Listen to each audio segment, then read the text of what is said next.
Hey everybody, it's Allie with your GLP1 game plan, the newbie need to know. So in today's episode, I wanted to talk to you about hair loss.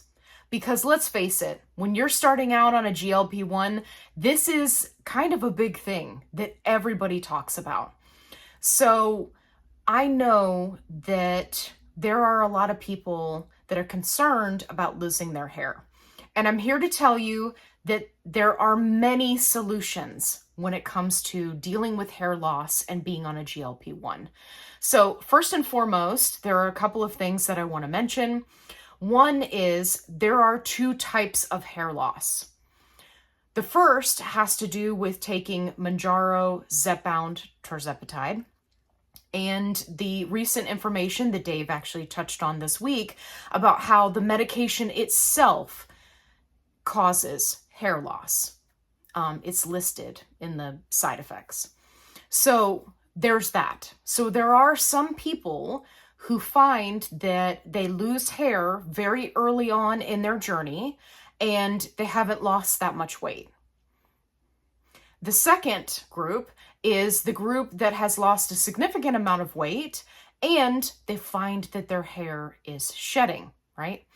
So the challenge is, what do you do in these situations? Well, if you're in the first group and you haven't lost that much weight and you're finding that your hair is thinning, then you definitely want to talk to your doctor. You may even want to visit with a dermatologist to see if there's something that they can do to assist you.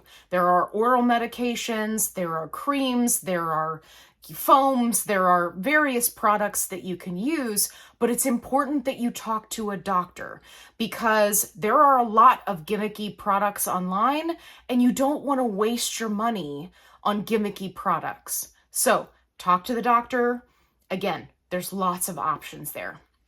The second one, our second group over here, that is losing a ton of weight and is having hair loss, there are options. Now, first and foremost, you want to go to your doctor and you want to have labs run, right? Obviously, we need to check your thyroid. We need to check vitamin levels. We need to make sure that this is not related to a deficiency. And then, of course, you would want to defer to your doctor on what they recommend if something is deficient. But in the meantime, you want to make sure that you're taking a high quality whole food vitamin. Now, what does that look like? Well, it's not gummies and all of the other things that you see being advertised online. It's not that. You want a vitamin that when you take it out of the packaging, it smells like broccoli. If it smells like vegetables and it's made from vegetables, you're on the right track.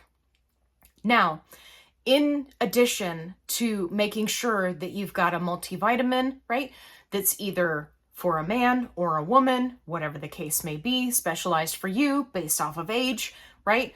All of those things, you're going to want to look at your calorie deficit. Now, I know that this is going to be a touchy subject for many people because there's the group that doesn't want to track their calories, and then there's the group that does want to track their calories. In this specific instance, you need to know how much calories you're consuming. Because if you're losing hair, chances are you are coming in way below a healthy calorie deficit. The flip side is, if you've been in a healthy calorie deficit, but you've been there for a very long time, our bodies are not meant to be in a caloric deficit for a year, for 2 years, for 3 years, right? But it may take us that time to lose the weight. And so that's why you see that people often get into a stall. That is your body trying to find equilibrium. So I digress. One thing that you need to keep in mind is if you are losing hair, you're going to want to up your calories. Now, what I did to help me in my hair journey is I upped to a maintenance level calories. Again, this is only going to be helpful if you're tracking your calories. If tracking your calories is not something you can do for your healthy mindset, you can get with the dietitian and have them work everything out for you and then provide you with a meal plan of what to eat. So you're going to want to up your calories to maintenance level calories. At maintenance, you are not going to lose weight. I know, the horror. So you want to stay at maintenance level calories. It's going to change depending on the person, but for the most part, you want to be there for at least 2 weeks. You need to give your body time to repair and say, oh, okay, we don't need to freak out anymore. We can hold on to the hair. It may take longer, but at least for 2 weeks. You need to understand that eating maintenance level calories, you are not going to lose weight. You are going to maintain. And I am here to tell you, maintaining is winning. If you take anything away from this video today, I want you to remember that I said this. Maintaining is winning. If you're not gaining weight, you are winning. So, these are some ways that you can go about addressing hair loss. For many people, it is temporary, regardless of which group you fall into. So just be prepared. Be thinking about it if you are just starting out on your GLP-1 journey. Go ahead and decide how you want to address it. Do you want to get a hair topper? Do you want to get a toupee? Do you want to shave your head? Do you want to get a shorter pixie cut? Or a Bixie? Or a mixie if you like the mullet look.